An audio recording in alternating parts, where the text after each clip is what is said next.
यीशु मसीह का अनुसरण करते हुए यीशु मसीह का दूसरा आगमन। प्रभु यीशु का स्वागत करें।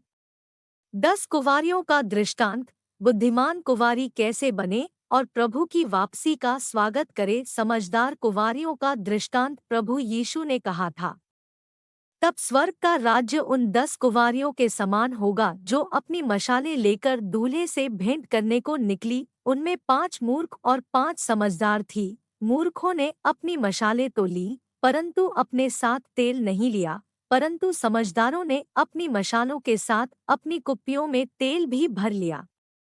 जब दुल्हे के आने में देर हुई तो वे सब ऊँघने लगी और सो गई। आधी रात को धूम मची कि देखो, दूल्हा आ रहा है, उससे भेंट करने के लिए चलो। तब वे सब कुँवारियाँ उठकर अपनी मशालें ठीक करने लगी। और मूर्खों ने समझदारों से कहा, अपने तेल में से कुछ हमें भी दो, क्योंकि हमारी मशालें बुझ रही है। परंतु समझदारों ने उत्तर दिया कि कहीं हमारे और तुम्हारे लिए पूरा न हो। भला तो यह है कि तुम बेचने वालों के पास जाकर अपने लिए मोल ले लो। जब वे मोल लेने को जा रही थी तो दूल्हा आ पहुंचा, और जो तैयार थी वे उसके साथ विवाह के घर में चली गई और द्वार बंद किया गया।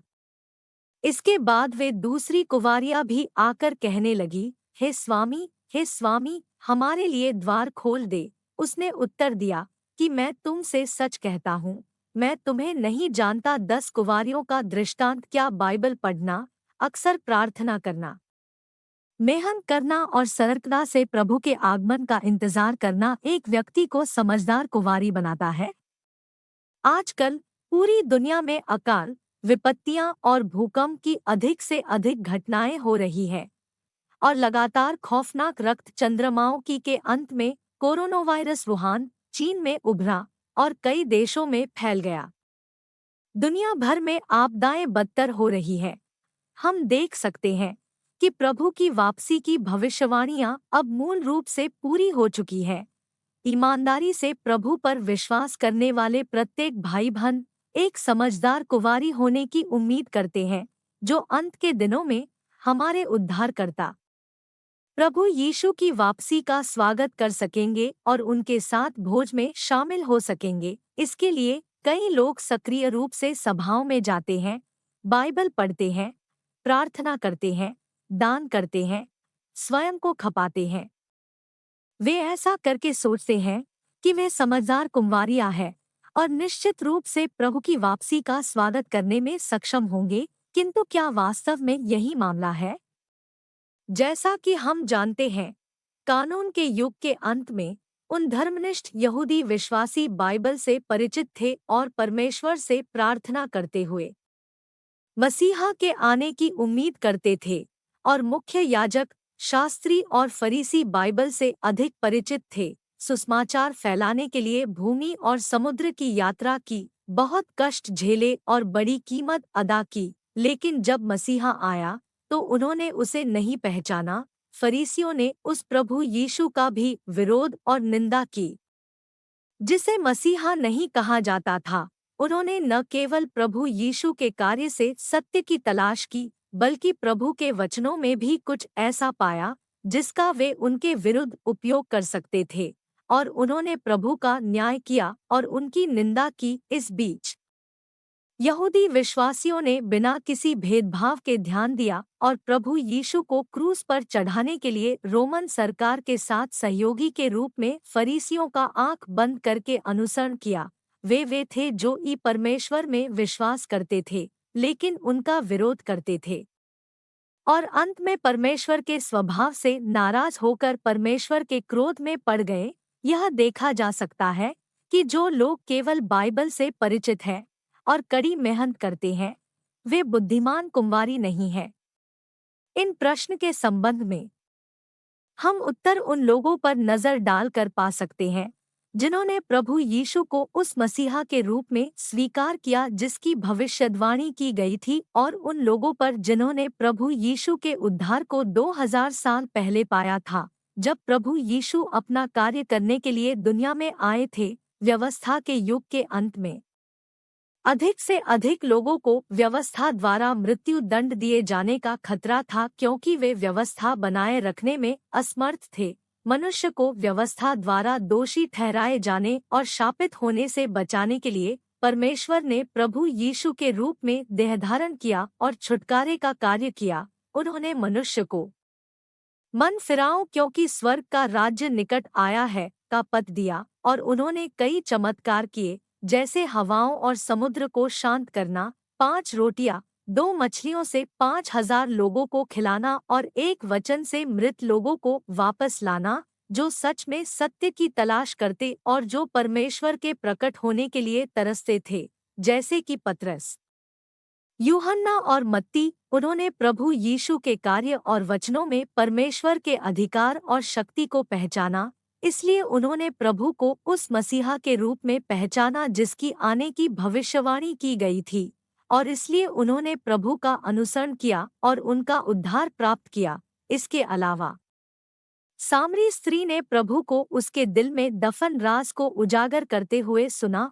उसने महसूस किया कि केवल परमेश्वर ही व्यक्ति के सभी गहरे रहस्यों को प्रकाश में ला सकते हैं, और इस प्रकार उसने पहचाना कि प्रभु यीशु मसीह है। इन लोगों ने प्रभु यीशु के वचनों में परमेश्वर की वाणी सुनी और उन्होंने प्रभु यीशु को स्वयं परमेश्वर के रूप में पहचाना। इससे हम देख सकते हैं कि समझदार कुंवारियां इसलिए समझदार थी क्योंकि उन्होंने परमेश्वर वाणी को सुनने पर ध्यान रखा था। एक बार जब वे परमेश्वर की वाणी को समझने में सक्षम हो गए, तो वे सत्य को स्वीकार करने और परमेश्वर के प्रकटन का स्वागत करने में सक्षम हो गए।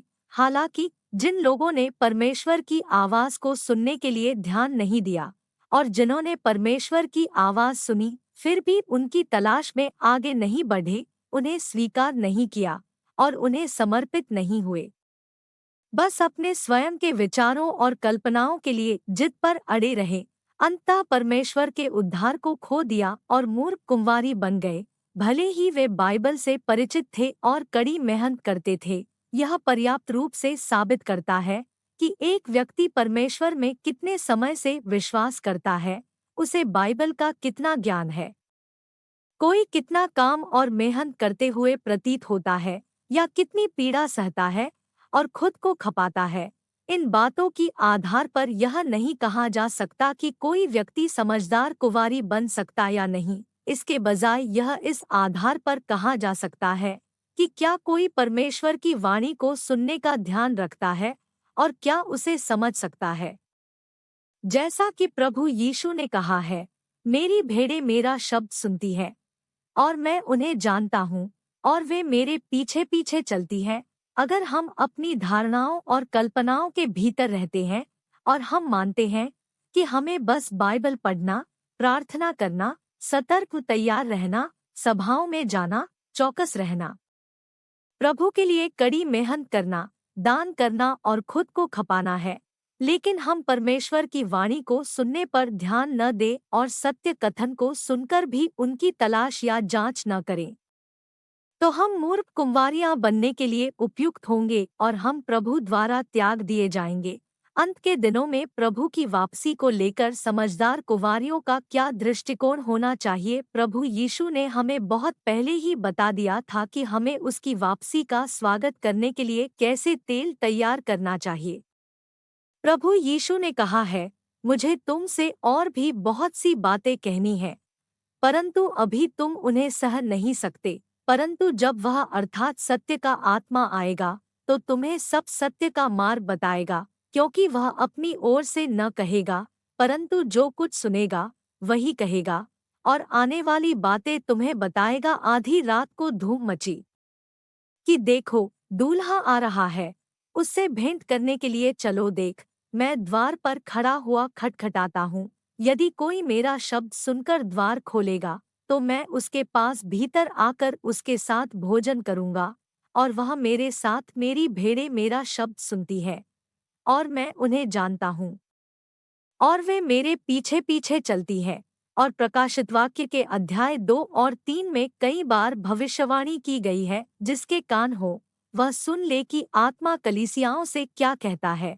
इससे हम देख सकते हैं कि जब प्रभु यीशु अंत के दिनों में वापस आएंगे तो उनके पास अभी भी कलीसियाओं से कहने के लिए चीजें हैं और वे सरे सत्य को समझने और उसमें प्रवेश करने के लिए हमारी अगुवाई करेंगे। दूसरे तरीके से कहें तो जब प्रभु यीशु वापस आएंगे तो वह अपनी भेड़ों की तलाश करने के लिए अपने कथनों का उपयोग करेंगे। समझदार कुमारियां हृदय और आत्मा दोनों से युक्त होती है और जब वे किसी को प्रभु यीशु की वापसी की खबर की गवाही देते हुए सुनती हैं तो वे सकारात्मक और सक्रिय रूप से खोज करने और परमेश्वर की वाणी सुनने में सक्षम होती है। खोज और जांच के दौरान समझदार कुंवारियां प्रभु की वाणी को पहचानने में सक्षम होती है और इस तरह वे अपने दिल के द्वार खोलने, प्रभु का स्वागत करने और प्रभु के साथ भोज में शामिल होने में सक्षम होती है। जब हम प्रभु की वापसी का समाचार सुनते हैं तो हम प्रभु की वाणी को कैसे पहचान सकते हैं?